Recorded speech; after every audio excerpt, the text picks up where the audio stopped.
What's up, you guys? It's your boy Miguel giving you your daily dose of radiation. Today's video, we're covering the top things I've learned that the way they try to trick you in X-ray school quizzes and exams.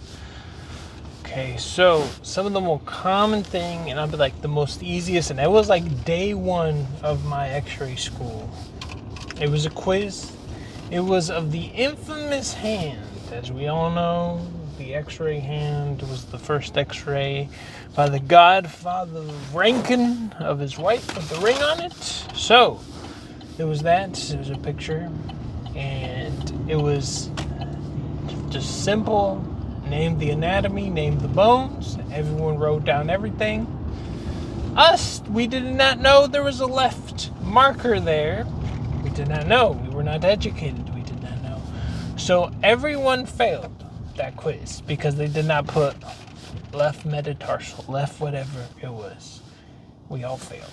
We all took the L that day. From that day forward, we all learned if there is a label, if there is a marker, left or right, or if it says AP or if it says PA, you better make sure that it is on it because it will be wrong. Even there was some times on the test, not the board, but like just an X-ray school, where it would say label this, and like there would be like 4 different choices. It'd be like A, B, C, or D, and the first one would be like AP this. The next one, same part, it'd just say PA this, or it'd be left. Like they try so hard to trick you.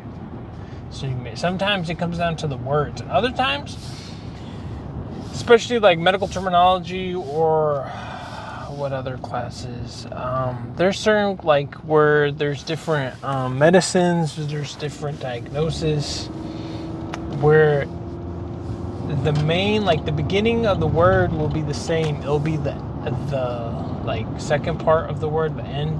So it'll be like itis, hemo, pneumo, like different parts at the end. The word, like you'll have to pay attention because if you're trying to like, maybe you don't know the answer, maybe you're trying to guess, or maybe you're still confused, you don't know, you forgot what hemo versus pneumo is, and like you look at it, and like the first part will be the same,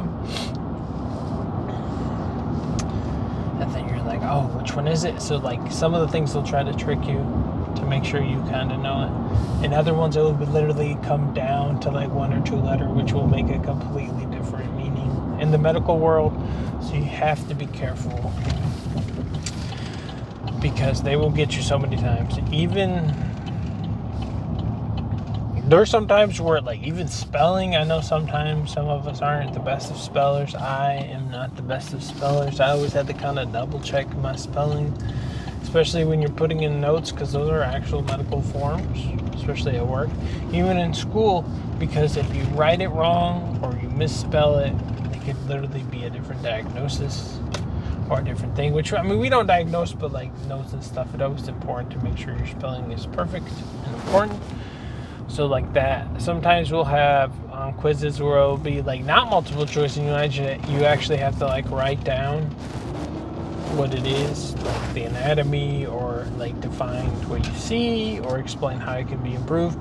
So like you'll have to write it and make sure your spelling is right, because like even though the teacher kind of knows what you want, it'll still get marked wrong. So that's some ways that they will try to trick you. Also, there was one time in particular with the tubes. It was in the image positioning class. We all know that there's 2 sides of the tube. There's the cathode, there's the anode side. And depending on the tubes and how it's set up, certain sides of the tubes are better for better optimal penetration. So depending on which way you would angle the tube will vary.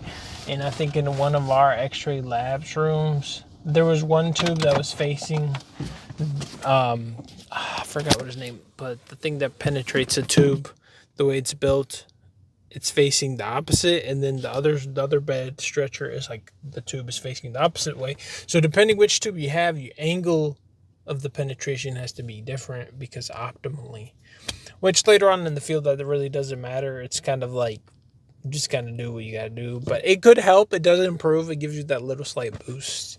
That's something that I've noticed that happened a few times, and they pointed it out. And then when you were kind of nervous trying to positioning people, then they kind of hurt you because you weren't really thinking of the little things that could go off. They deducted a few points. Majority of the things I've told you, it all kind of depends on your class, your teachers, and how much they deduct, or if they're really strict, they will count it all off. But that was like the first thing, the quiz with the hand. And out of all the things, if you remember, if there's a marker, if it's anatomical, if it's PA, if it's supine, always write it down because that cost us. And they do it every year. I've asked students who are from the same program, like, yo, do they still do the hand thing? And they're like, yes, we all got it wrong. And I was like, they got you too. So yeah, it's been your boy Miguel. See you on the next one.